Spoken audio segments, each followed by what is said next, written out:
Au nom du Père, et du Fils et du Saint-Esprit. Amen. Aujourd'hui, l'Évangile nous parle d'une guérison d'une femme courbée depuis 18 ans. Cette pauvre femme était penchée. Vous ne pouvez pas regarder les gens et communiquer avec eux. Elle a vécu 18 ans sans que personne ne se soucie d'elle. Malgré tout ça, elle pratiquait sa foi en se rendant à la synagogue.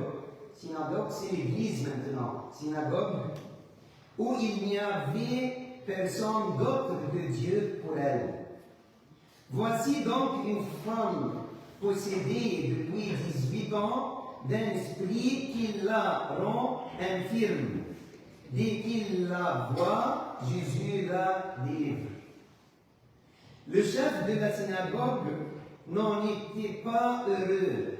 Ils ne rend pas grâce. Au contraire, il l'abroue le Seigneur en lui, reprochant d'oser appeler une guérison pendant le sabbat où rien ne doit se faire, rien ne doit bouger. Par sa réponse, le Seigneur nous rappelle cette vérité fondamentale, à savoir que c'est le sabbat qui est fait pour l'homme et non pas l'homme pour le sabbat. Dans ce récit de guérison, n'oublions pas celle qui a été guérie. Après 18 ans des souffrances, cette femme est délivrée. Son corps est libéré et sa dignité est restaurée. Parfois, le passé et sa douleur, chagrin, attachement aux choses et aux lieux, cela nous fait courber. Cela nous empêche de lever les yeux. Cela ne nous rend pas capables de communiquer avec les autres. Nous nous penchons et nous ne pouvons pas regarder le ciel. Regarder Dieu, nous sommes comme des animaux. Cela est symbolique et de l'état de péché et de servitude qui nous fait courber les chines et baiser les yeux. Ce regard pas nous isole et nous éloigne les uns des autres, autant qu'il nous éloigne de Dieu.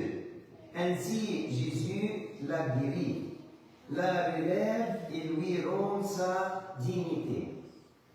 Dans son traité sur la création, Saint Basile le Grand dit que la grandeur de l'homme est de se tenir debout et de regarder le ciel, car l'homme est créé à l'image de Dieu.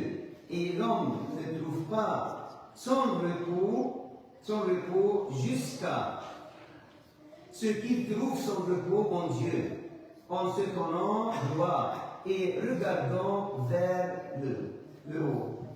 La dignité de cette femme est de se tenir debout, droit, de regarder le Christ en face et de pouvoir lever les yeux vers les cieux. Cette histoire résume le message de Jésus.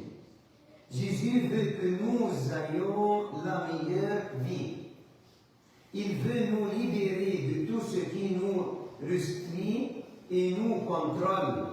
Notre travail, nos enfants, notre routine, cela nous marginalise et nous isole. Notre vie chrétienne doit être notre priorité. Ainsi, toutes nos relations s'inscrivent dans le cadre de cette priorité. Ainsi, nous pouvons lever les yeux vers le ciel et nous pouvons voir Dieu. Amen.